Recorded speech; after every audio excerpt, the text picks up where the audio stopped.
जेब में अगर गड्डी फंसी है तो फिर सब काम हो जाएगा। उसी तरह अगर हृदय में शंकर फंसा है तो वैकुंठ का धाम भी मिल जाएगा। ये पक्का। जेब में गड्डी और हृदय में शंकर। जेब में अगर गड्डी होगी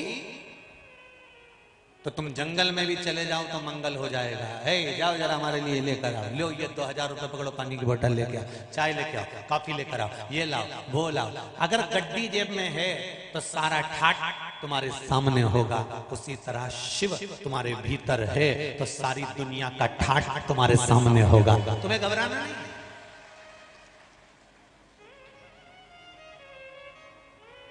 दुनिया का सारा ठाट तुम्हारे सामने। केवल एक ही चीज आपको रखना है, श्री शिवाय नमस्तुभ्यं, श्री शिवाय नमस्तुभ्यं, श्री शिवाय नमस्तुभ्यं। बस शंकर का मंत्र, शिव की कथा, शिव का स्मरण, शिव भक्ति, शंकर का अनुमोदन, यह हमारे भीतर होना चाहिए।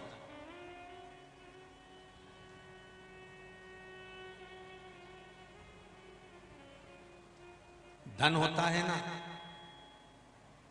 तो अभिमान झलकता है। बोलो सही है कि गलत है? थोड़ा बहुत अगर पैसा ज्यादा होगा ना तो ये चेहरे से अहंकार झलक जाता है, उसकी वाणी से, उसके स्वरूप से, उसके कहने से अभिमान झलक जाता है। जेब में अगर धन है तो अभिमान झलकता है, हृदय में अगर शंकर है तो भक्ति झलकती है, संस्कार झलकता है, उसका प्रेम, उसकी करुणा, उसकी वात्सल्यता, उसका स्नेह झलकता है।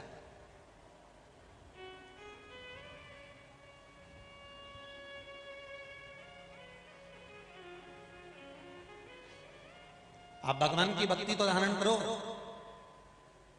आप भगवान का भजन तो धारण करो, आप भगवान का स्मरण तो धारण करो। वो भक्ति, वो प्रेम, वो करुणा, वो वात्सल्यता, वो स्नेह आपके सामने झलकेगा।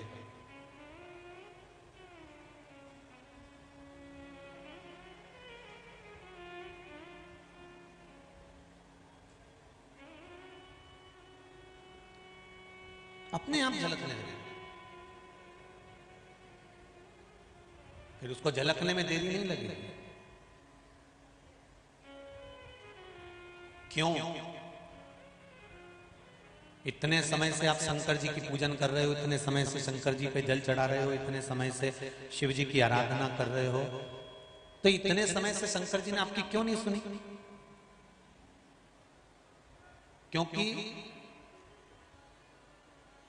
हम पढ़ भी रहे हैं, एग्जाम दे भी रहे हैं, पर अच्छे नंबर से पास इसलिए नहीं हो पा रहे क्योंकि जिस प्रश्न का उत्तर हम लिख रहे हैं उसको दिल से नहीं लिख रहे। हमने किताब में से पढ़ा, पढ़ के आया और उस उत्तर को जैसे सर ने याद दिलाया था, टीचर ने याद दिलाया था कि इसका ऐसा लिख देना, इसका ऐसा लिख देना, बस हमने वो टीचर के कहने पर हमने केवल उतना ही लिखा जितना हमको सिखाया गया था। अलग से हमने उस उत्तर में कुछ भी नहीं लिखा। और एक एग्जाम देकर देखना, एक एग्जाम में बैठकर देखना और दिल से उत्तर देकर देखना, रिजल्ट भी दिल से ही देने वाला देगा। दिल से दे।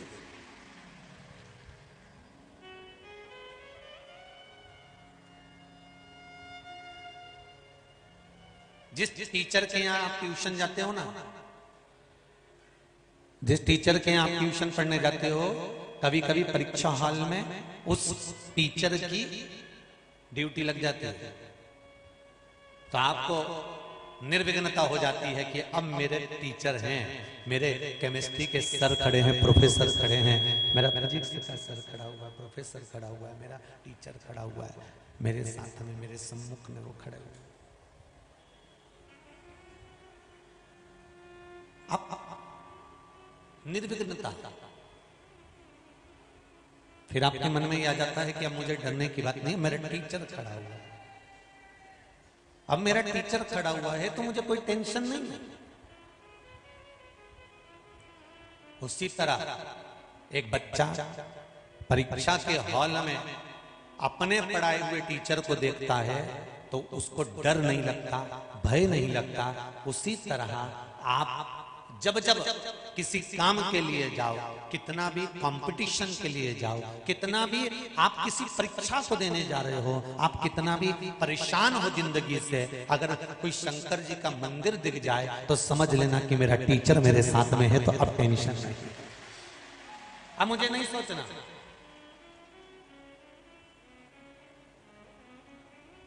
और ट्यूशन पढ़ाने वाला टीचर क्या कहता है? तुझे जो आता है वो लिख दे, पेपर देना तेरा काम है, परीक्षा देना तेरा काम है, एग्जाम देना तेरा काम है। अच्छा पढ़ के जा और एग्जाम अच्छे से देकर, परीक्षा देना लिखना तेरा काम है। उसके बाद जब एग्जाम दे दे फिर तेरा काम खत्म हो जाता है, फिर टीचर का काम रहता है। और टीचर कहता है कि घबराना नहीं, टीचर कह रहा है घबराए नहीं, टीचर कह रहा है तू पढ़ाई कर, तू लिख, बाकी का टीचर कहता है रिजल्ट बनाना मेरे हाथ में है, फिर मैं जो रिजल्ट बनाऊंगा वो दुनिया देखेगा। तू अपना कर्म करेगा, तू अपना काम किया जा, तू अपने कर्म में डूबे जा, तू अपना कर्म कर।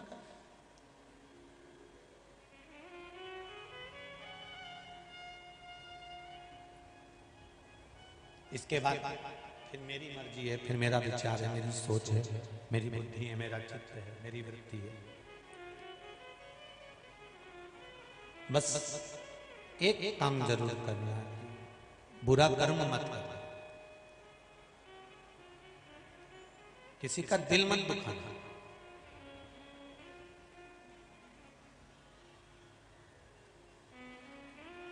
और यदि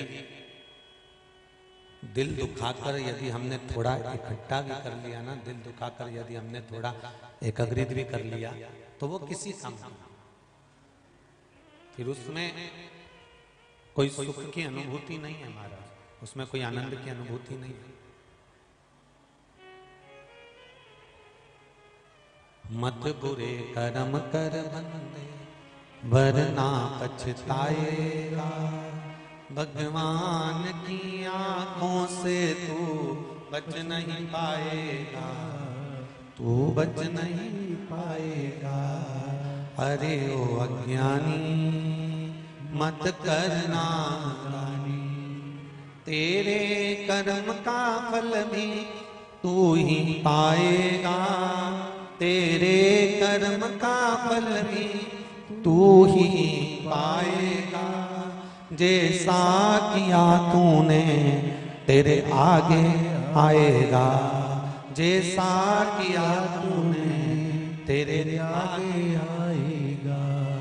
मत बुरे कर्म कर बंदे वरना पछताएगा, भगवान की आंखों से तू बच नहीं पाएगा, तू बच नहीं पाएगा। ये जिंदगी बड़ी मुश्किल से मिलती है, इसको हमें व्यर्थ नहीं देना।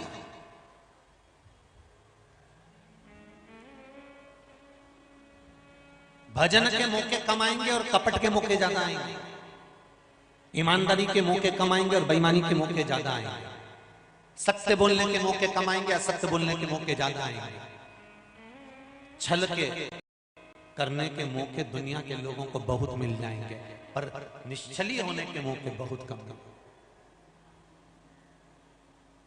और जब विश्वास दृढ़ता दृढ़ हो जाता है तब जीवन का अपने आप सुख प्राप्त हो जाता है। आपकी निश्चलता, आपकी दृढ़ता, आपका विश्वास बस पक्का होना चाहिए।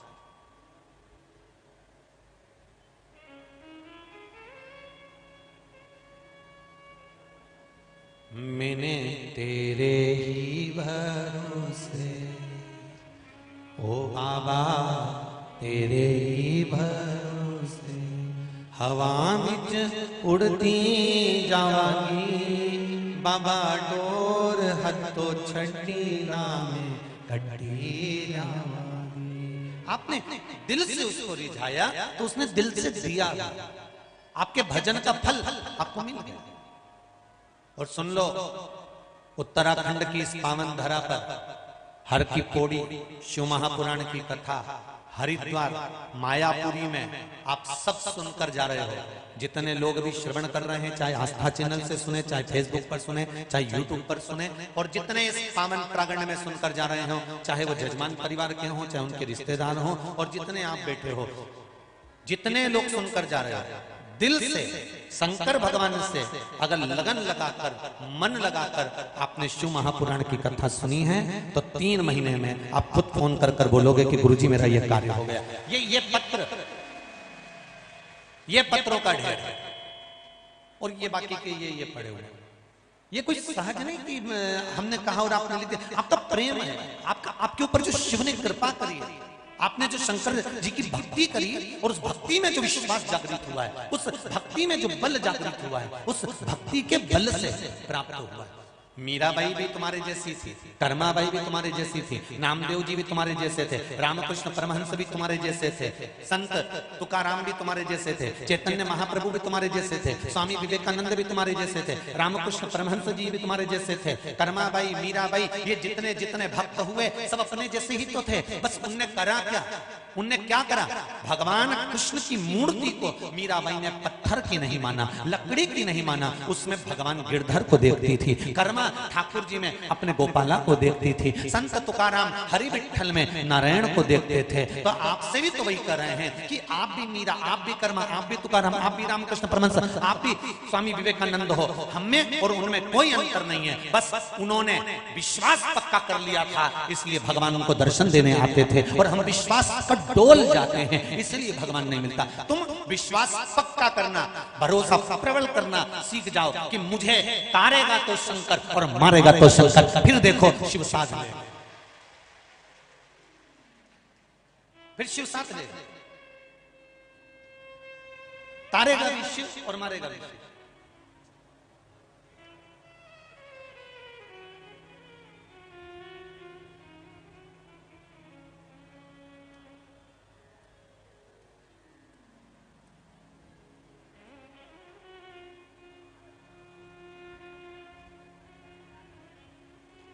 सब मतलब के यार हमने देख लिया संसार हमने देख लिया। झूठे नाते झूठे रिश्ते झूठा है संसार हमने देख लिया। पक्का एक शिव है।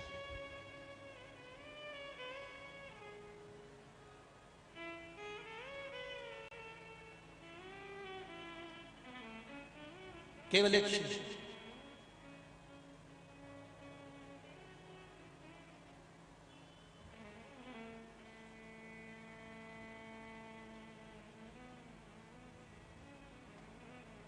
भोलेनाथ दया करना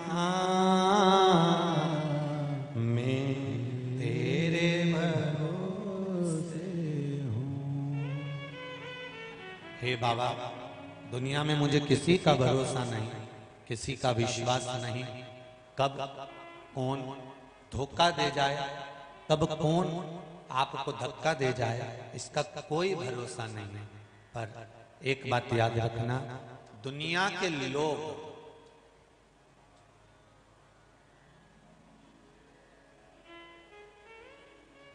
दुनिया आगे क्या लिखा इसके?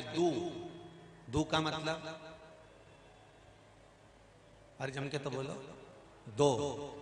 दुनिया के लोग मतलब, दुनिया मतलब दो का मतलब है दो, और निया मतलब दो तरह के लोग संसार में हैं, एक तरह के नहीं। अगर संसार में सब अच्छे अच्छे हो जाते तो भजन कौन करता, सत्संग कौन करता, संकीर्तन कौन करता? कोई आपका दिल दुखाने वाला अगर पैदा ही नहीं होता तो तुम शिव महापुराण में कौन चले जाते? सबको बैकुंठ मिल रहा होता तो यहां गंगा नहाने कौन आता? दुनिया दो तरह के लोगों से बनी है, अच्छे और बुरे।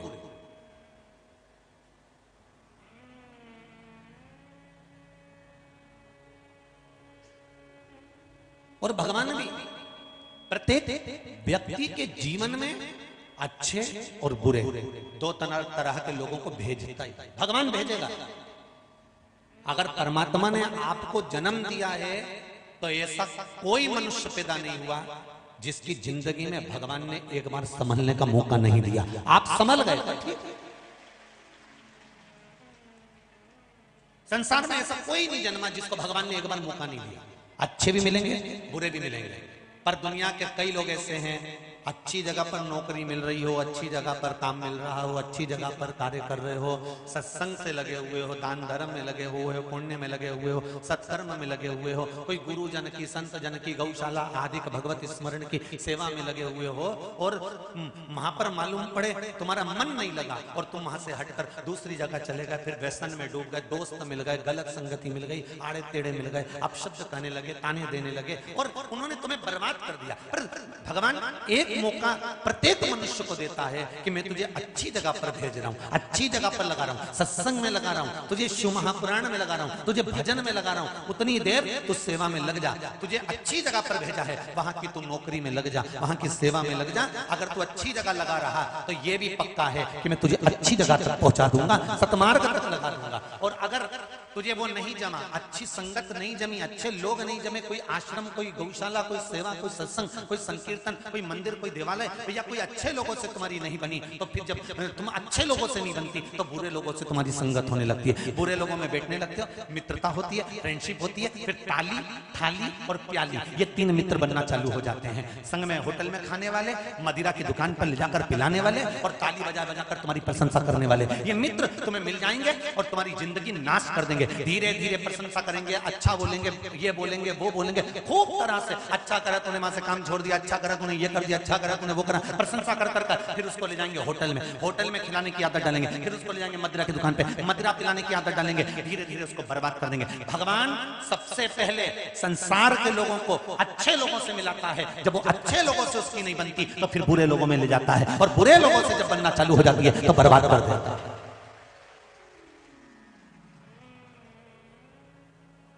ये जितने नवयुवक हैं, जितनी बेटियां, जितने बेटे कथा सुन रहे हैं, इनसे निवेदन करूंगा, एक मौका मेरा परमात्मा, मेरा शंकर आपको भी देगा। मेरी बेटियों को, मेरे बेटों को, युवानों को मेरा शंकर एक मौका जरूर देता है कि तुम सत्य मार्ग की ओर आगे बढ़ना, अच्छे से लगे रहना, अच्छे के साथ लगे रहना, तो तुम्हारी भी जिंदगी अच्छी बना दूंगा। अब देखो, सीधा हाथ और उल्टा हाथ, इनमें सबसे अच्छा हाथ कौन सा होता है? जम के बोलो जरा। सीधा हाथ। एक बार ये उल्टे हाथ को बड़ा बुरा लगा, इसने कहा हमारा तो कोई काम ही नहीं है, दान करो तो इससे, पुण्य करो तो इससे, भजन करो तो इससे, सत्संग करो तो इससे, है भगवान का श्रृंगार करो तो इससे। फिर भगवान ने हमको पैदा ही क्यों करा? ये उल्टा हाथ एक दिन भगवान विष्णु के पास पहुंच गया कि हमारा जब काम ही नहीं है तो तुमने हमें पैदा क्यों करा? हमारा हाथ काट दो, हमें उल्टे हाथ से कोई मतलब ही नहीं है, सब सीधे हाथ से करना, सब काम सीधा सीधा करना। तो फिर इसका मतलब क्या? इसका क्या करूं मैं? लोग मुझसे नफरत करते, पूजन करने बैठते तो पंडित जी बोलते उल्टे हाथ से मत करना, मंदिर जाओ शंकर जी को जल चढ़ाना है तो क्या उल्टे हाथ से मत चढ़ाना, कोई भी काम करो तो उल्टा काम मत करना। मैं इतना बुरा हूं तो मैं क्या करूं तुम बताओ? मैं भी इसके जैसे बनना चाहता हूं, मैं भी इस सीधे हाथ जैसा होना चाहता हूं, इसके लिए मुझे क्या करना पड़ेगा? तो किसी भगवान विष्णु से पूछा तो भगवान विष्णु ने कहा तू कहीं मत जा, एक बार कथा में जाकर बैठ जा, और कथा में जाकर बैठे तो किसी गुरु जी से पूछ लेना कि मेरे इस हाथ का मुझे क्या करना है। तो कथा में जाकर बैठा, कहीं शिव पुराण में जाकर बैठ गया तो गुरु जी ने कह दिया एक काम कर, जब सीधा हाथ दान करे तो तू इसको टच कर लेना, तेरा भी कल्याण होना प्रारंभ हो जाएगा।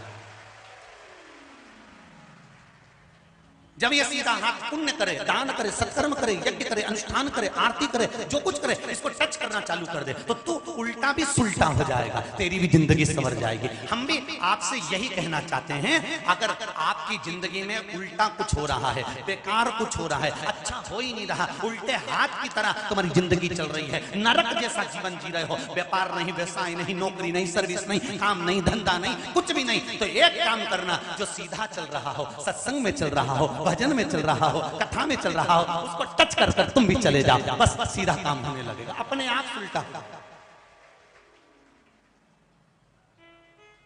पर तुम इतने उल्टे, हरिओ जगदम्बा, इतने उल्टे कि तुम्हें सीधा तो अच्छा ही नहीं लगता। हाँ। क्या करें मैं कथा में जाके? बस सीवर वाले महाराज का तो रोज का काम है कथा वाचना, कथा कथा कथा कथा कथा कथा, कितनी सुनेंगे? उदर की तृप्ति के लिए रोज भोजन जरूरी है और आत्मा की तृप्ति के लिए रोज शिव महापुराण जरूरी है, शंकर की कथा प्रतिदिन जरूरी है। सुनो सुनो, डॉक्टर में धन नहीं लगाना हो, पुलिस में धन नहीं लगाना हो, डब्बे में शेयर मार्केट में गोल नहीं करना हो, धन को सही जगह लगाना हो, शरीर को सही जगह लगाना हो, तो शिव महापुराण की कथा सुनो, प्रतिदिन सुनो। दिन में नहीं सुनो तो रात में सुनो, रात में नहीं सुनो तो सुबह सुनो। आप में से कितनी माताएं बैठी हैं जो रोज प्रतिदिन शिव पुराण की कथा सुनती हो? वाह वाह, बहुत बढ़िया, सुनना चाहिए। ज्यादा 3 घंटे की नहीं सुन सकते, आधे घंटे की सुनो, आधे घंटे की नहीं सुन सकते तो 2 मिनट की सुनो। यहाँ तो सीधी सीधी बात की ना कि मानव का शरीर मिला है और भगवान ने कहा 24 घंटा भजन कर। 24 घंटा नहीं कर सकते तो 12 घंटा कर, 12 घंटा नहीं कर सकते तो 6 घंटा करो, 6 घंटा नहीं कर सकते तो 3 घंटा करो, पर भजन जरूर करो। 3 घंटा नहीं कर सकते तो 1.5 घंटा करो, पर भजन जरूर करो। 1.5 घंटा नहीं कर सकते तो आधा घंटा करो, आधा घंटा नहीं कर सकते तो 15 मिनट करो, 15 मिनट नहीं कर सकते तो 5 मिनट करो, 5 मिनट नहीं कर सकते तो 1 मिनट करो, और 1 मिनट भी नहीं कर सकते तो चुल्लू भर पानी में डूब मरो।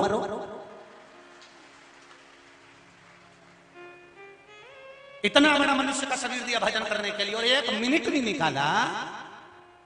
अरे उतना भी समय जाने दो, जितनी देर में तुम लाइन खींचती हो ना और डब्बा भरती हो, बस उतनी देर जितनी देर तुम कांच में खड़ी रहती हो, लाइन खींच के डब्बा भरो। वो जो 2 धागे से वो एक डायरी में चढ़ा कि मैं 2 धागे से इतनी देर तक मैंने ऐसा कुछ करवाया था, तो उसमें इतनी बजे कुर्सी पे बैठी थी, इतनी बजे उठी थी, और ये पेंसिल से लाइन खींचने में और डब्बा भरने में इतनी देर लगी। फिर नैनो में वो ऐसा कौन सा कलर का, काला कलर का था, ऐसी ये है ना ये पुतली, इसमें भी ऐसा कुछ करती रहती है, बीच सी हो, तो उसमें इतना समय लगाया। और यहाँ नीला पोतने में, यहाँ गुलाबी पोतने में मैंने इतना समय लगाया, और 3-4 बार तो मैंने पटली लेके यूं देखा है, तो उसमें इतना समय लगा। ये सारा समय लिख लो, और सारा समय लिखकर जितना एक दिन में तुम श्रृंगार में समय लगाते हो, उतना समय तुम उतना ही समय मेरे शंकर में लगा दो, कल्याण निश्चित है। उतना ही, बस, बहुत ज्यादा नहीं चाहिए।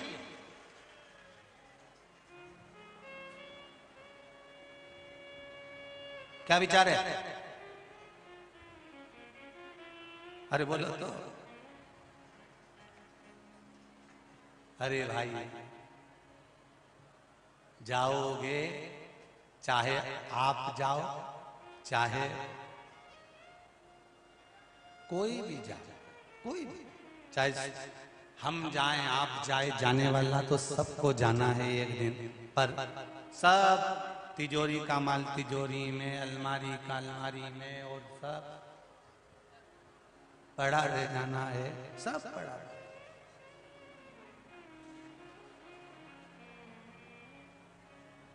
सब पड़ा रह जाना, कोई बात नहीं, समापन है।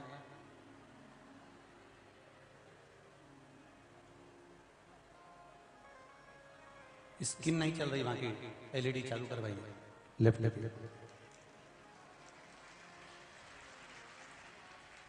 लेफ्ट वाली एलईडी चालू कर। शिव कृपा हो, शंकर का भजन हो, स्मरण जितना ले सकते हो दो मेरे शिव।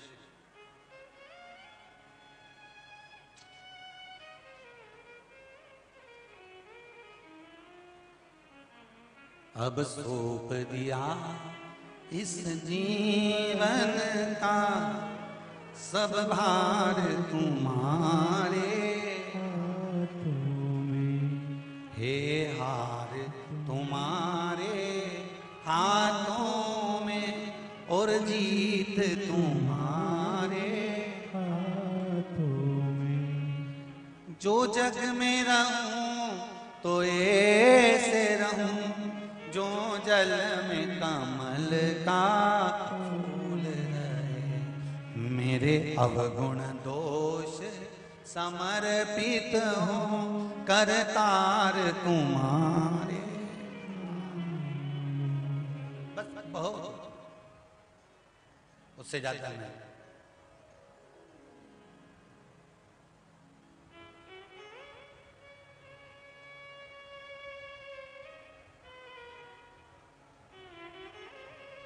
महाराज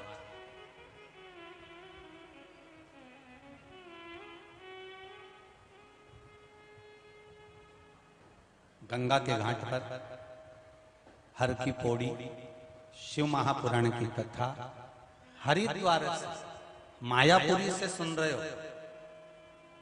गंगा मैया के जल से कुछ सीख कर जाना, ऊपर से बहकर आती है, कलकत्ता तक जाती है। पूरे जल में कहीं पर भी नहा लेना, स्नान कर लेना, ठंडा ही पानी मिलेगा, शीतल ही मिलेगा। भले कलकत्ता में जाकर नहा, भले उत्तर प्रदेश में कहीं जाकर नहा लो, शीतल ही मिलेगा, ठंडा ही मिलेगा।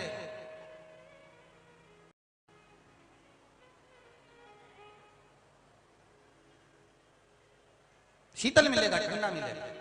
और एक ऊपर से बहकर आ रही है, कलकत्ता तक बहकर जा रही है, उसका बहाव कहीं नहीं रुका। दुनिया के लोगों ने डैम बना बना कर भी रोकना चाहा, तो भी वो पास में से निकलकर चली गई, पर रुकी नहीं है। उसी तरह गंगा जैसी शीतलता अपने मस्तिष्क में रखो और कर्म के प्रति दौड़ते रहो, उसमें रुकना नहीं है। फल तो परमात्मा दे ही देगा। आप कर्म करते हो, फल तो देगा। करते हो।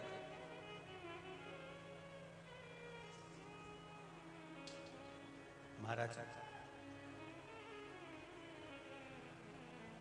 भगवान शिव की कृपा करुणा, भगवान शंकर की कृपा हो, शीतलता हो एक मस्तिष्क में,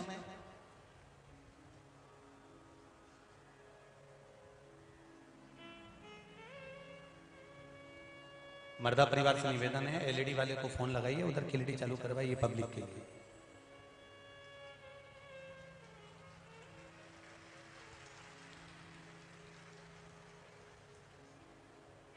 शीतलता अपने मस्तिष्क में जरूर रखिए, और जब मस्तिष्क में शीतलता रहेगी तो जीवन का सुख अपने आप प्राप्त हो जाएगा, अपने आप।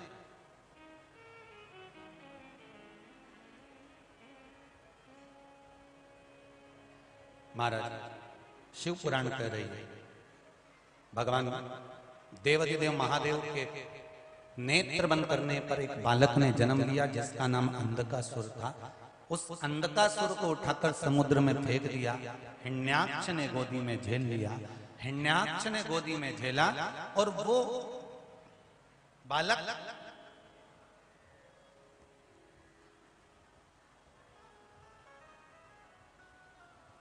हिरण्याक्ष जब मर गया, प्राण छूट गए, तब वो बालक ने ब्रह्मा जी का तप कर ब्रह्मदेव से वर मांगा कि मेरे प्राण ना छूटें। ब्रह्मा जी ने कहा ऐसा वर हम नहीं दे सकते, प्राण तो छूटेंगे। तो वर मांगा, अगर मैं मरूं, जिस दिन मैं अपनी माता को गलत दृष्टि से देख लूं, उस दिन मेरे प्राण छूटे। जिस दिन मैं अपनी माता को गलत दृष्टि से देख लूं,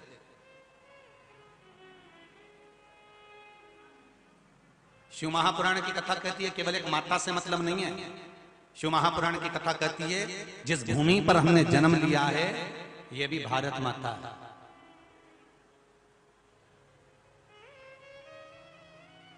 जिस भूमि पर हमने जन्म लिया ये भी भारत माता है। अंधकासुर ने वर मांगा था कि मैं जिस दिन अपनी माता को गलत दृष्टि से देखूंगा उस दिन मेरे प्राण छूटना चाहिए। शिव महापुराण कहती है जिस दिन दुनिया के लोग इस भारत माता को अगर गलत दृष्टि से देखेंगे तो उनके भी प्राण छूटना निश्चित ही है। अगर अंधकासुर ने कहा कि मैं गलत दृष्टि से अपनी माता को देखूं तो प्राण छूटे, संसार का मनुष्य अगर भारत की भूमि को, भारत माता को गलत दृष्टि से देखता है तो उसके भी प्राण छूटना निश्चित है।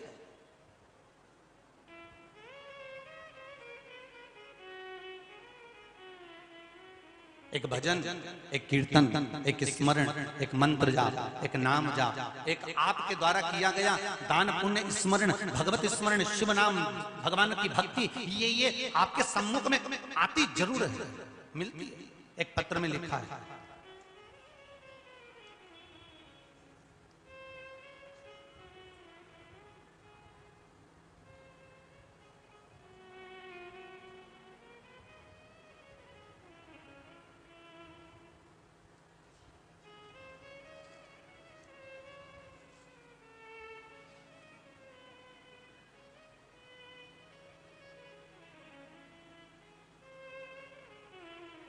मैं संगीता गोयल पानीपत हरियाणा से हूं।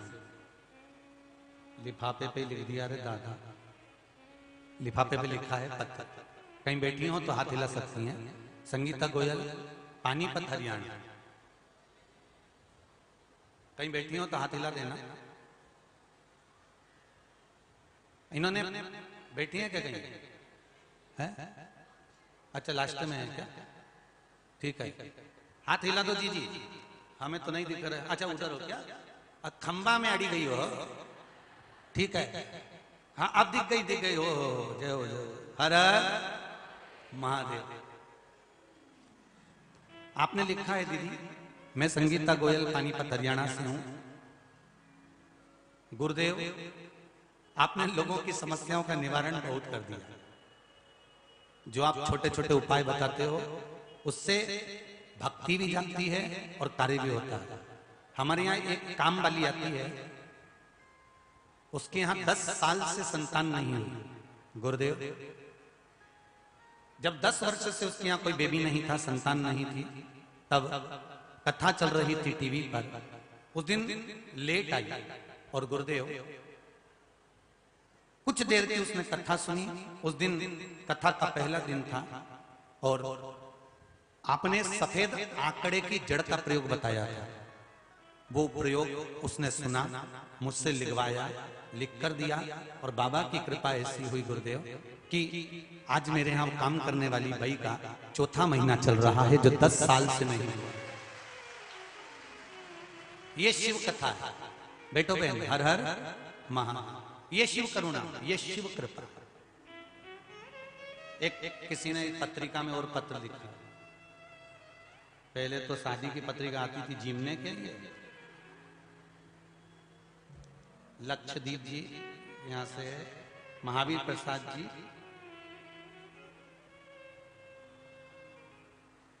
लीना भारती जी हैं मुजफ्फरनगर से। कहीं बैठी हैं? लीना भारती जी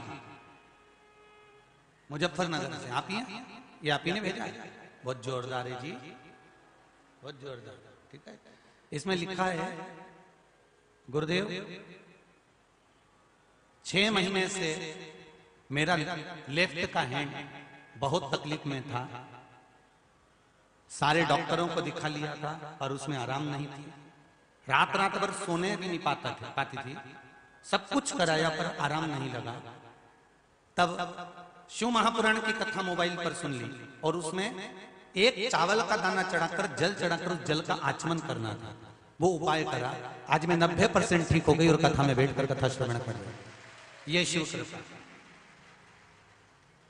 बैठिए दीदी, बैठिए। हर हर महादेव। शिव कृपा होती ही ऐसे, उसमें कोई छल नहीं है। आप जब चाहें एक लोटा पानी शंकर जी के मंदिर में जाएं और शिव के मंदिर में जाकर चढ़ा सकते हैं। अब अच्छा, कई लोग पूछते हैं गुरुजी शंकर जी के मंदिर में पानी चढ़ाने का, जल चढ़ाने का समय क्या होना चाहिए? वैसे तो अब अगर पूछें तो मंदिर के जो पंडित जी होते हैं, ब्राह्मण जन होते हैं, उन्होंने एक नियम बना दिया कि ये समय पर जल मत चढ़ाओ या इस समय पर जल चढ़ाओ। पर शंकर जी के लिए शिव महापुराण में, स्कंद पुराण में, लिंग पुराण में, पद्म पुराण में, अग्नि पुराण में, नर्मदा पुराण में कहीं पर भी ये नहीं लिखा कि शंकर जी को इस समय जल नहीं चढ़ना चाहिए, क्योंकि शंकर तुम्हारे घर के माता और पिता हैं, पृथ्वी का देव है, महादेव। और बच्चे को कब दुख आ जाता है, कब बाप के पास जाना पड़ जाए, कोई समय निश्चित नहीं। माता पिता के पास जाने का समय निश्चित नहीं होता कि कौन माँ ऐसी बैठी है इस पंडाल में, कौन माता आस्था चैनल पर ऐसी कथा सुन रही है, और कौन माता ऐसी है जो मोबाइल पर कथा सुनकर ये कहती है अपनी औलाद से कि मेरे कमरे में आना तो सवेरे बस 9 बजे तक आना, उसके बाद मेरे कमरे में कोई मेरा बेटा बेटी नहीं आएगा। है कोई माँ ऐसी, कोई माता बेटी ऐसी जो अपने बच्चे से कहे, कोई बाप अपने बेटे से कह दे ऐसा कि सुन मेरे कमरे में मेरी गोद में आना तो केवल 9:15 पर आना, 20 मिनट का है तो उतार दूंगा? है कोई पिता ऐसा? मेरे पास आना तो केवल 10 बजे तक आना, 11 बजे तक आना, इसके बाद मत आना। कोई माँ बाप अपने बच्चे को अपने कमरे में आने के लिए मना नहीं करते। रात भर बेटा, बहू, परिवार के लोग अपना कमरा भले बंद कर सो जाएं, पर घर के बुजुर्ग घर का बड़ा कमरा खोल कर सोता है कि बच्चों को कब जरूरत पड़े। घर का बुजुर्ग घर का बड़ा कमरा खोल कर सोता है, इसलिए घर के बुजुर्ग ज्यादा कमरे में नहीं रहते, वो तो हॉल में बैठे रहते हैं, सोफे पे बैठे रहते हैं, हॉल में बैठकर टीवी देखते रहते हैं, हॉल में बैठकर अगर उनको कुछ खाना है हॉल में, कहीं काम करना है हॉल में, वो रसोई घर में भी जाना पसंद नहीं करते। घर के बुजुर्ग वो तो कहते बेटा लिया हॉल में, टीवी में कथा रही महाराज की, मैं यहीं सुन लूंगी, मैं यहीं खा लूंगी, और जाने पसंद नहीं करते, हॉल छोड़ते ही नहीं है। क्यों? क्योंकि यहाँ बेटी भी आएगी, बेटा भी आएगा, रिश्तेदार भी आएंगे, बड़ी बहू के रिश्तेदार, छोटी बहू के रिश्तेदार, नातेदार, कुटुंबी, कबीला, बहन, मौसा, मौसी, मामा, काका, सब हाल में आएंगे, तो मुझे यही अच्छा लगता है, मुझे कमरा नहीं भाता। उसी तरह मेरा देव अधिदेव महादेव घर का वो बुजुर्ग है जिसके लिए कोई समय नहीं, तुम्हारा मन पड़े तब चले जाए शंकर के मंदिर में जाए। हाँ, मंदिरों में अब पहले सारे मंदिरों का नियम था, मंदिरों में दरवाजे भी होते थे, केवल एक ही मंदिर तो था जिसमें दरवाजे नहीं होते थे। शंकर के मंदिर में ना तो कपट है ना पट है। शिव के मंदिर में ना कपट होता था ना पट होता। पट मतलब दरवाजा भी नहीं होता और कपट भी नहीं होती थी, वो तो आराम से ओट ले पाए। अभी तुम गंगा के घाट पर जाओ, सारे मंदिरों में जाना, सब अच्छे अच्छे कपड़े पहन के भगवान बैठे होंगे, मंदिर का दरवाजा बंद होगा, उन पे तुम एक लोटा पानी चढ़ा के बता चढ़ाओगे? वो पंडित जी को देखा गंगा के साथ डुबकी लगवा देगा, क्यों तूने राम जी पे पानी चढ़ा दिया, देवी जी पानी चढ़ा दिया, इतनी अच्छी ड्रेस खराब कर दी, तूने ये कर दिया। और वही गंगा के घाट पर, घाट के ऊपर शंकर जी आराम से शिवलिंग रखा हुआ है, आराम से। तू जब नहाए तब भरना,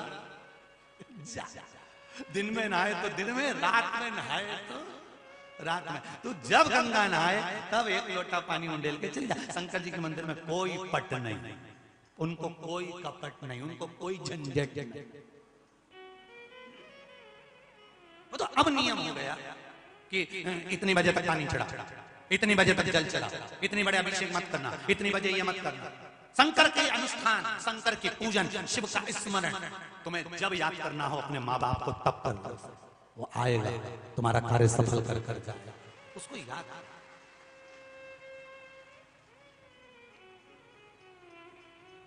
माता पिता के पास में समय नहीं। और एक बात और कहूंगा, शिवरात्रि के दिन भर से लेकर रात भर तक शिव का अनुष्ठान हो सकता है।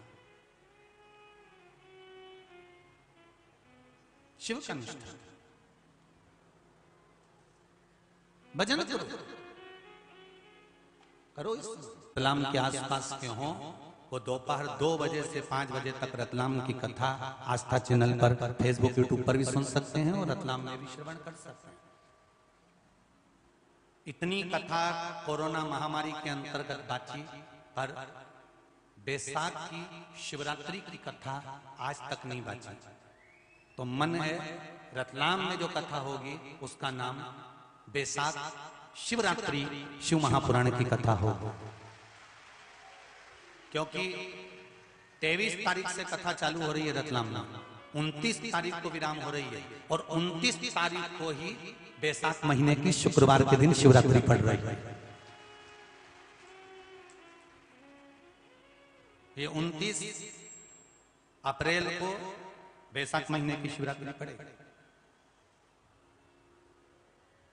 जो जल आप लोगों को चढ़ाना, और केवल ये नहीं कि बीमार आदमी ही चढ़ाएगा, धन के लिए, संपदा के लिए, बच्चों की विद्या के लिए, घर में कोई बीमार ना पड़े उसके लिए मट्टी के पात्र का जल ताम्र पात्र में डालकर अपने घर से बाबा का नाम लेकर घर में जो सदस्य हों सबको कह दो एक लोटा पानी आज शिवरात्रि के दिन समर्पित कर कर बाबा को रिझा लो, ये जीवन का सुख प्राप्त हो, रिझाओ। और बैसाख महीने की शिवरात्रि का क्या महत्व होता है, रतलाम की कथा में सब सुनो।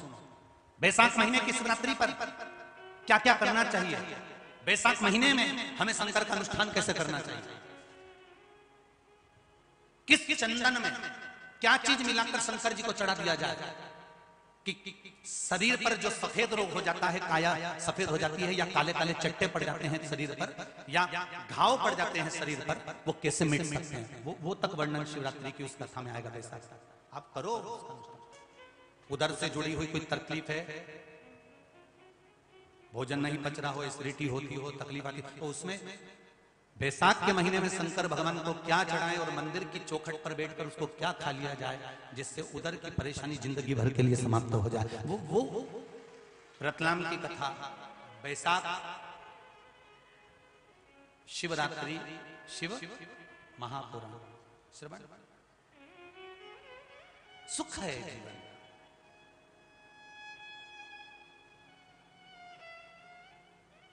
शुक्रवार के दिन 29 अप्रैल को बैसाख महीने की शिवरात्रि पड़ेगी। एक लोटा पानी शिव जी को, उसमें बेलपत्र डालने के बाद हेड लें, उस जल को या कोई मिट्टी का सकोरा हो, बर्तन हो, घड़ा हो, कलश हो, उसमें भरा हुआ रखा हो, वो तांबे के पात्र में डाल लो, उसको ले जाकर चढ़ा दो। और एक और चीज का ध्यान रखना, अगर असाध्य रोग, जैसे ऐसा रोग हो जो समाप्त नहीं हो रहा हो, कैंसर, किडनी, लीवर, या किसी का डायलिसिस चल रहा हो, या लीवर काम नहीं कर रहा हो, या शरीर की कोई हड्डी जुड़ नहीं रही हो, तो जो जल शिव जी को लोग चढ़ा रहे हैं वो जल को आचमन कर लेना।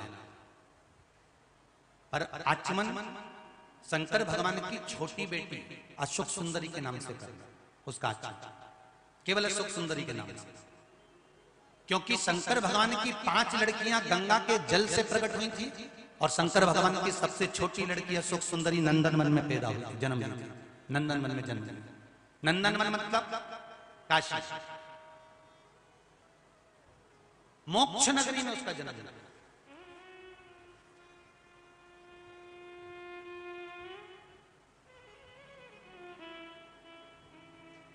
घर के छोटे बच्चों को भी बोलो, बड़ों को भी बोलो, बुजुर्गों को भी बोलो, चलो एक लोटा पानी चढ़ा के आते हैं, चलो। अब किसी ने पूछा, गुरुजी आपने कहा इतनी बजे से इतनी बजे तक चढ़ाना चाहिए। देखिए कई मंदिरों में पुजारी जनों ने, ब्राह्मणों ने ऐसा नियम बना लिया कि इतनी बजे जल नहीं चढ़ाने देंगे या इतनी बजे जल नहीं चढ़ाना, तो उसके लिए सहज है, अगर वो नहीं चढ़ाने देते तो आप समय के अनुसार चले जाओ। परंतु मेरी शिव कथा तो शिव महापुराण तो कहती है कि शंकर के दरवाजे पर पट नहीं होता, शिव हमेशा अलमस्त होकर बैठा रहता है, जब आओ जब चढ़ाओ। पर अगर कहीं नियम बन गए हैं मंदिरों में तो उसको बना कर रखो, उन नियमों को हमें समाप्त नहीं करना, अगर बन गए हैं तो बनाओ, सुबह जल्दी चले पर चढ़ा शिव मंदिर। भगवान शिव की कथा कर रही है, शंकर का अनुमोदन, मैं मरूं ना उसके लिए अंधकासुर ने मांगा, मेरे प्राण ना छूटे, वो अंधकासुर का है। पर वर ऐसा मांग लिया कि जिस दिन मैं अपनी माता को गलत दृष्टि से देखूं उस दिन प्राण छूटे। आज अंधकासुर ने कह दिया कि कोई कन्या जिसके साथ मैं विवाह करना चाहता हूं, बड़ी सुंदर कोई हो तो बताओ। देवता गंधर्व सब ने देखो तो कहा जो सबसे सुंदर थी वो हिमालय राज की पुत्री पार्वती जी थी, और उनका विवाह तो शिवजी के साथ हो गया। उनका विवाह भगवान शंकर के साथ हो गया। अब कोई नहीं कहा, एक काम करता हूं, मैं शिवजी की धर्म पत्नी बन गई तो क्या हुआ, मैं उसको लेकर आऊंगा। चले अंधकासुर। श्री शिवाय नमस्तुभ्यं, श्री शिवाय नमस्तुभ्यं, श्री शिवाय नमस्तुभ्यं, श्री शिवाय नमस्तुभ्यं। भगवान देवाधिदेव महादेव जा रहे, कहीं पार्वती मैया बैठी हुई थी। अंधकासुर ने आकर देखा पार्वती को, बड़ी बड़ी सुंदर है, बड़ी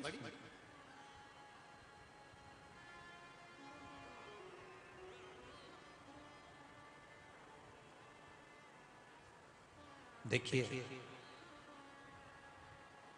माता के चेहरे पर, पिता के चेहरे पर जो तेज होता है वो उसके कर्म और भक्ति का होता है। कथा में पहले कहा था, आज फिर कह रहे, क्रीम की चमक कुछ दिन की कुछ महीने की होती है, पर अच्छे कर्म की चमक जिंदगी भर की होती है, आपके जीवन भर रहे।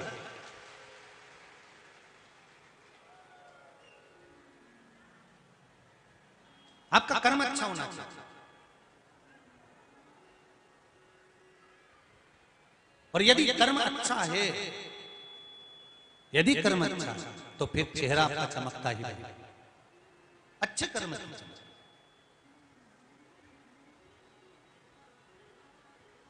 फिर वही वाली बात आ गई, मत बुरे कर्म कर वरना पछताएगा, भगवान की आंखों से तू बच नहीं पाएगा, तू बच नहीं पाएगा। ये हमारे कर्म की चमक, और वो श्रेष्ठ। आपने जो कर्म करा आपके सम्मुख में वो आएगा। अंधकासुर ने जैसे माता पार्वती को गलत दृष्टि से देखा, शंकर भगवान को क्रोध आ गया, काल भैरव को प्रकट कर लिया, और भैरव को प्रकट कर कर अंधकासुर के प्राणों को हर लिया।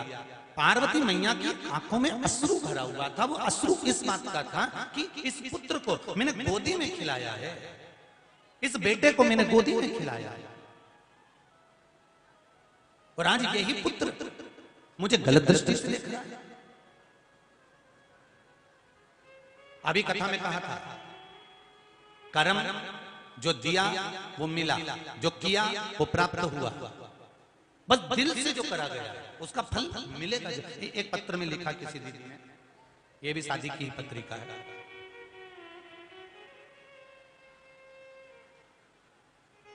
इन्होंने लिखा है, गुरुदेव मुझे कैमरे के सामने मत खड़ा करना, आपकी बहुत कृपा होगी। खड़े मत होना, पर पत्र लिखा है उसको सुनिए। गुरुजी, शिव पूजन कैसे करना चाहिए वो बता दिया आपने। 18 साल से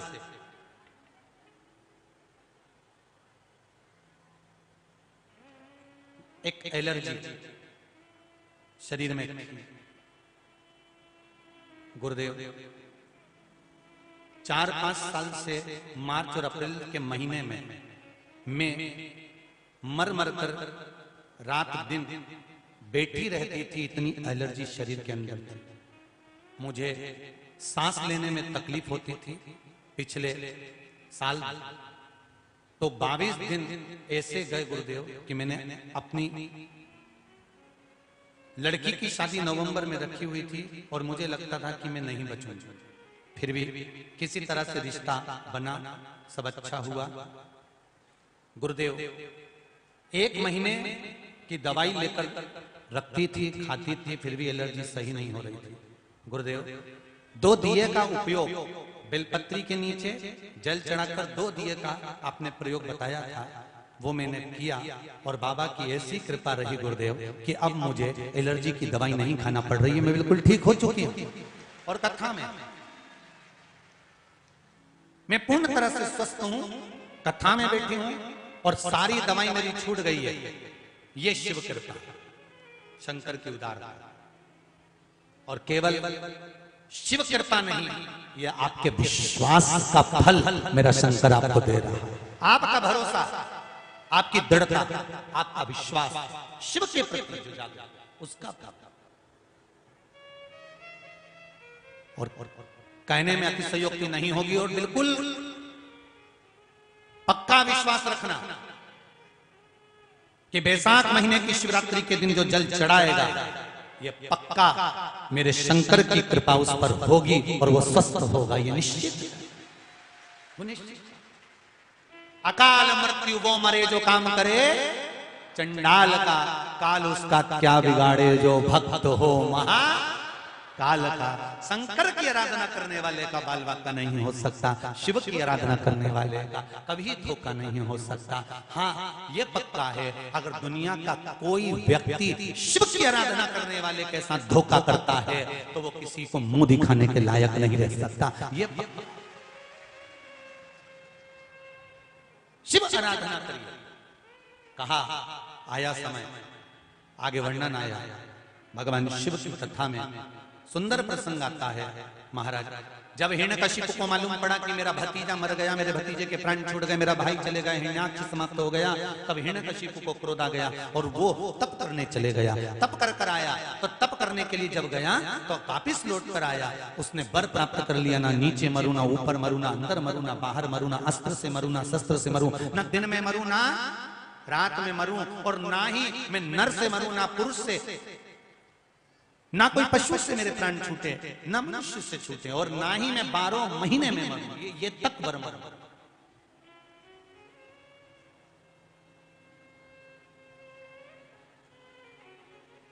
ये तक वर मरू।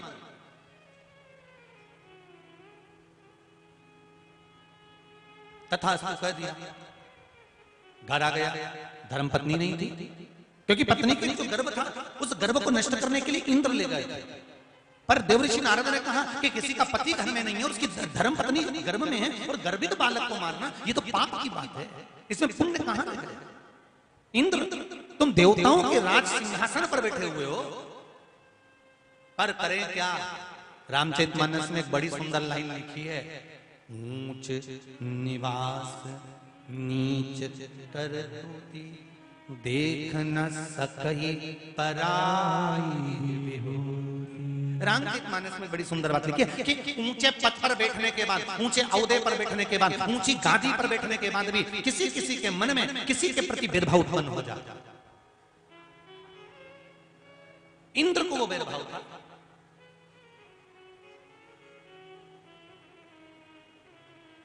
और इंद्र को वो भेदभाव जब था तो इंद्र ने सोचा कि इसकी पत्नी गर्भ से है, संतान होगी, वो भी राक्षस होगी, इसको मार देता हूं। तो समझाया देवऋषि नारद ने, कोई संत होता है, कोई साधु, कोई सन्यासी, कोई तपस्वी, कोई साधक, कोई उपासक, कोई भक्त ही होगा जो आपको समझा सकता है।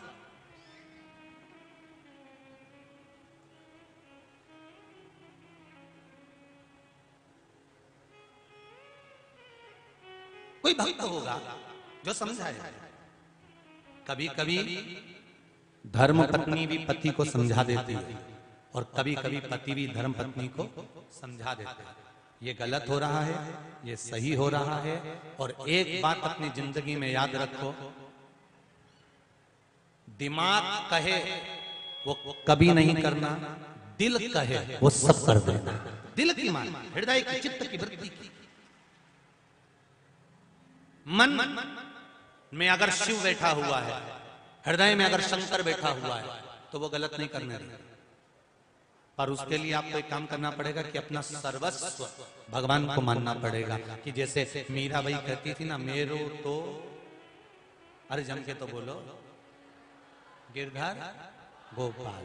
हाँ, ऐसे बोलते रिया करो। हाँ, जिसके पति का नाम गिरधर हो तो मत बोलो, उसमें कोई दिक्कत वाली बात नहीं है। हो जाता है कभी कभी। एक बार हम लोग इंदौर कथा करने गए, वहां हमने आरती गा दी जय जगदीश हरे। अब मन है ये तो कभी भी गा दो।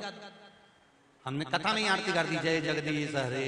पास में एक अम्मा आरती उतार रही थी, अभी तक खड़े होकर रोज शंकर जी की आरती गाती थी। आज हमने जैसे ही जगदीश की गाई तो उसने नी गाई।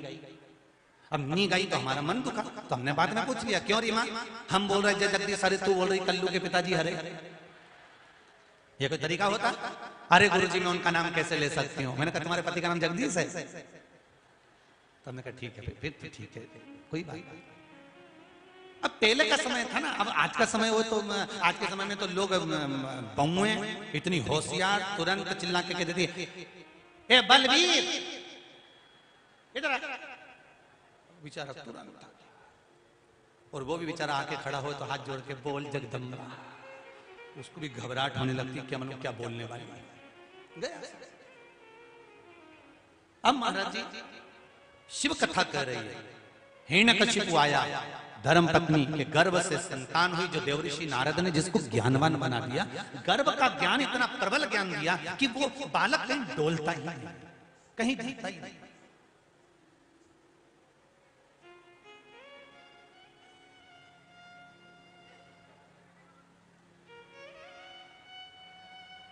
बहुत उसको भटकाने का भी प्रयास करा गया पर वो नहीं भटका।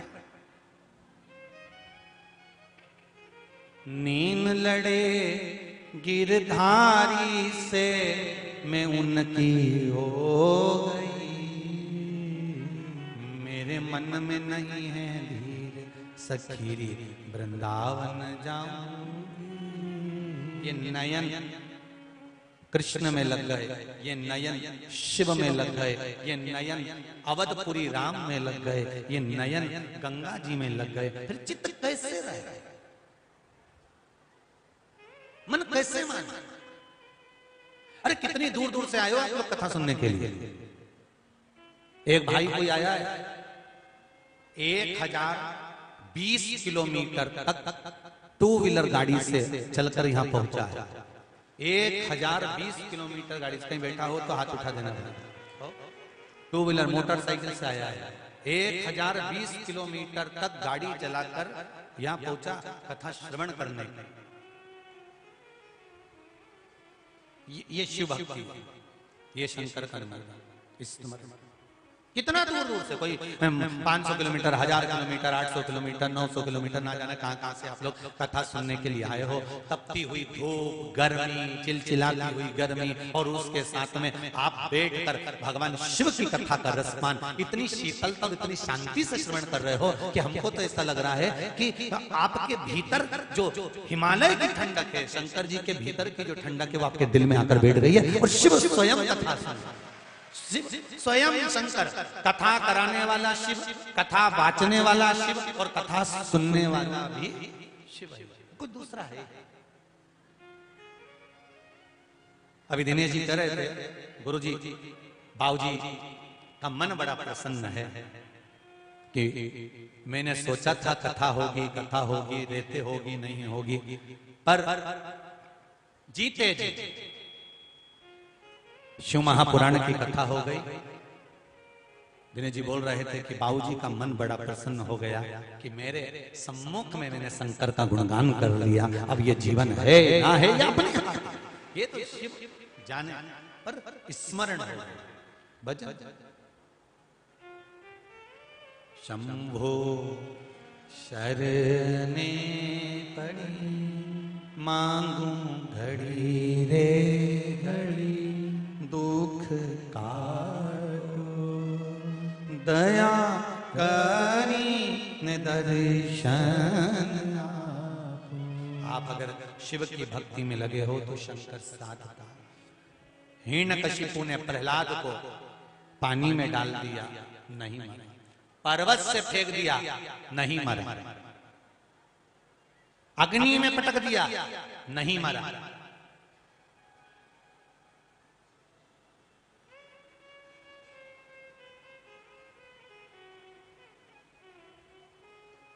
वृक्ष पर, आम के बगीचे में आम के पेड़ पर बहुत सारे आम लग रहे हैं, केरियां लग रही हैं, बहुत सारे आम,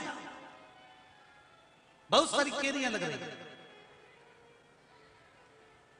और आम का बगीचा देखना, कई जगह पूरे आम की केरियां, पूरे आम टूट जाते हैं, नीचे आ जाते हैं, उस आम के वृक्ष पर एक आध आम लगा ही रहता है।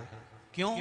भगवान ये दिखाना चाहता है कि देख, जिसको मैं रखता हूं उसे कोई दूसरा चख नहीं सकता है, क्योंकि मैंने रखा है उसे।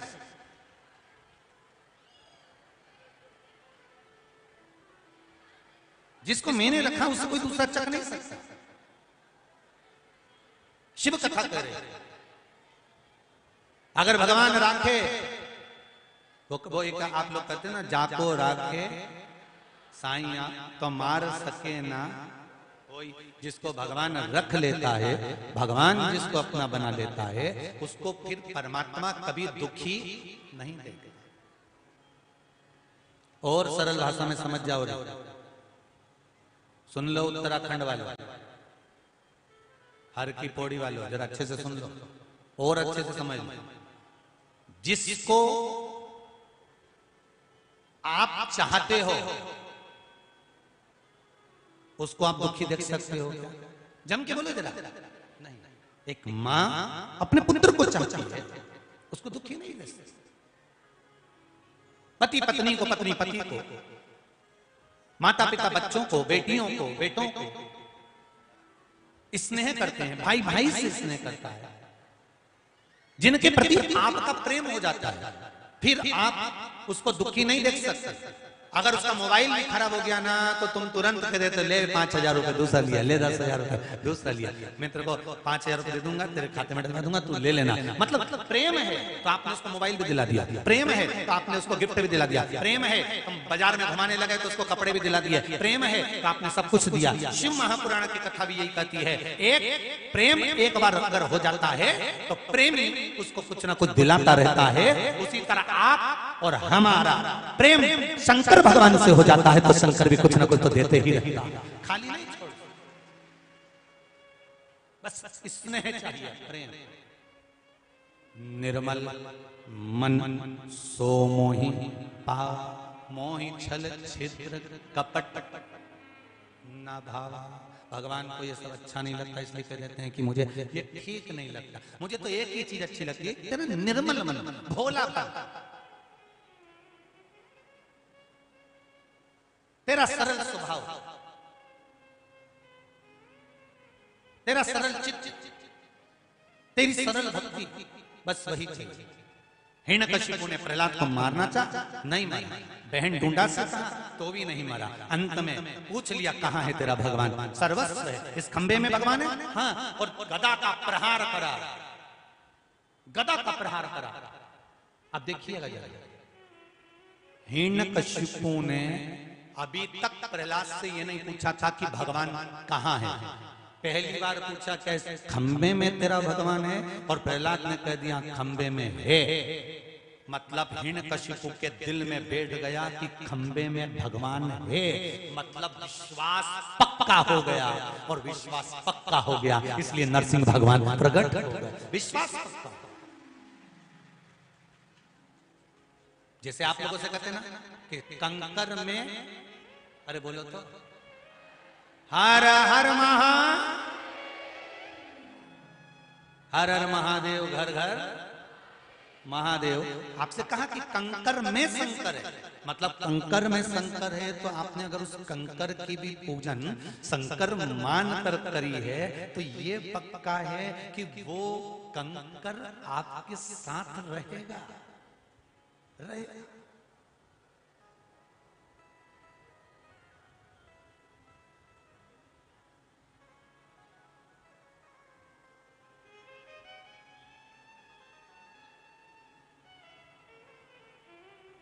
याद करो, सीता जी विवाह कर पहली बार आई अयोध्या। कौशल्या जी ने कहा, सीता घर की बहू कोई मीठा पकवान बनाती है, जाओ बनाओ। सीता जी ने खीर बनाई, खीर बनाई, सीता जी ने सबकी थाली लगाई, दशरथ जी की भी लगाई। दशरथ जी भोजन करने बैठे, खीर में एक तिनका गिर गया।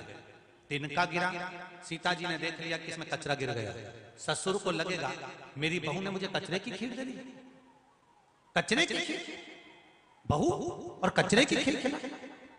ध्यान कर, बड़ा विचार किया गया, बड़ा विचार, क्या करा जाए। तब सीता जी ने उस कचरे को खिड़की में से खड़े होकर देखना चालू करा। जैसे सूरज की रोशनी में दूरबीन लगाते हैं तो कार्बन में आग लग जाती है, सीता जी ने जो देखा तो आग लगा, और आग लगी, कचरा समाप्त हो गया। दशरथ जी ने देख लिया, सीता ये क्या करा। सीता जी कह रही थी कचरा था मैंने जला दिया। सीता आज तेरा ससुर दशरथ तुमसे वर मांगता है, जैसे तुमने इस कचरे को देखा आज के बाद किसी को ऐसा मत देखना। सीता जी ने कहा ठीक है। इसलिए रावण जब जब सीता को लेने के लिए आता था, रावण जब जब सीता के पास आता था, मां जानकी एक तिनके को उठाकर अपने हाथ में रख लेती थी और उसको घुमाती रहती थी। क्यों? क्योंकि सीता जी ने वचन दिया था कि मैं किसी को नहीं देखूंगी ऐसी। नहीं तो सीता जी चाहती तो एक निगाह से रावण को देख लेती तो जलकर भस्म हो जाता, पर वो तिनके को देखती है। तिनके माता जानकी, मां जानकी विश्वास पक्का है। अगर विश्वास अगर पक्का हो गया कि यहाँ भगवान है तो वहां भगवान मिलेगा ही, यहाँ परमात्मा है तो वहां परमात्मा मिलेगा ही, यहाँ ईश्वर है वहां ईश्वर मिलेगा ही, यहाँ भगवान है तो वहां भगवान मिलेंगे। कंकर में शंकर है तो वो मिलेगा, निश्चित प्राप्त हो, वो निश्चित।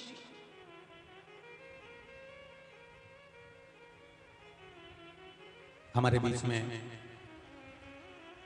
योग ऋषि स्वामी रामदेव जी महाराज जी पधार रहे हैं। एक बार जोरदार ताली बजाकर स्वागत करें। सभी लोग बैठे रहिए अपनी जगह पर, वहीं से ताली बजाकर आप लोग स्वागत करें।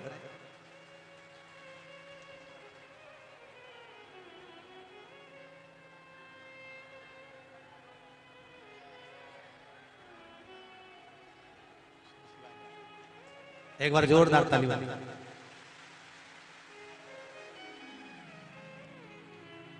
योग ऋषि स्वामी रामदेव जी महाराज बहुत भाव और आनंद के साथ छोटे से निवेदन पर यहाँ आप और हमारे बीच में पधारे।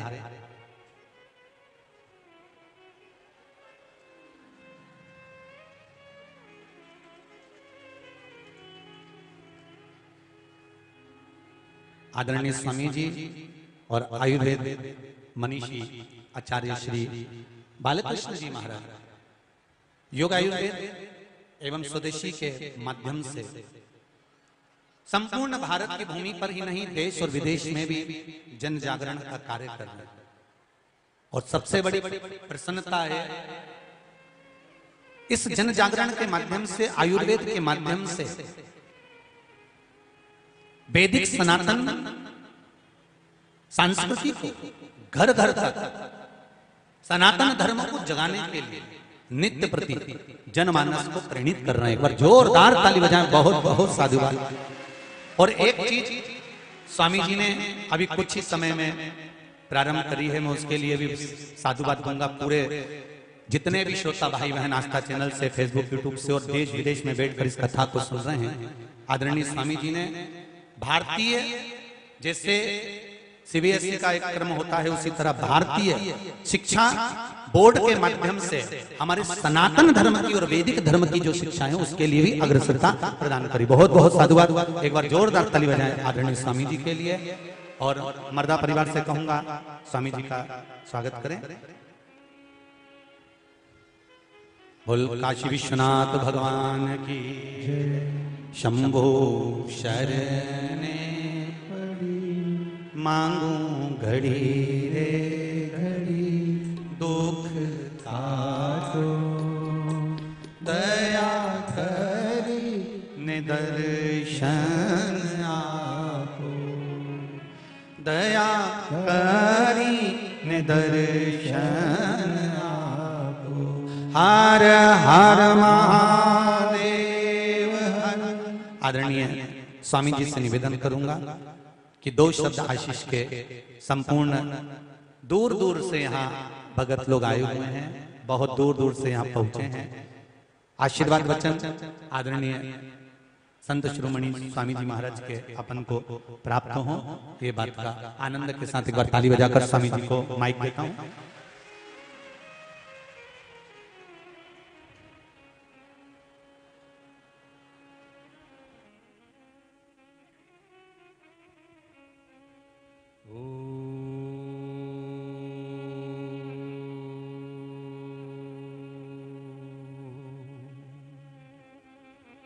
तद्विष्णोः परमं पदं सदा पश्यन्ति सूरयः दिवीव चक्षुराततम्।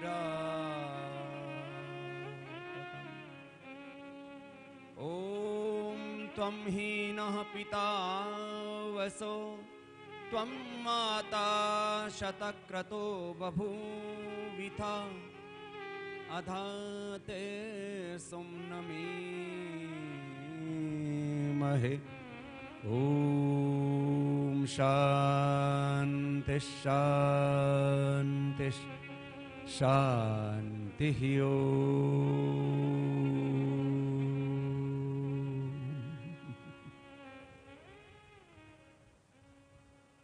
दोपहर की इस चिलचिलाती धूप में भी आप इतनी श्रद्धा से, इतनी भक्ति से, निष्ठा से योग का, धर्म का, अध्यात्म का जो मूल है वो शरणागति है, और आप यहाँ अपने वेद संस्कृति, ऋषि संस्कृति, अपनी सनातन संस्कृति के प्रति अखंड निष्ठा रखते हुए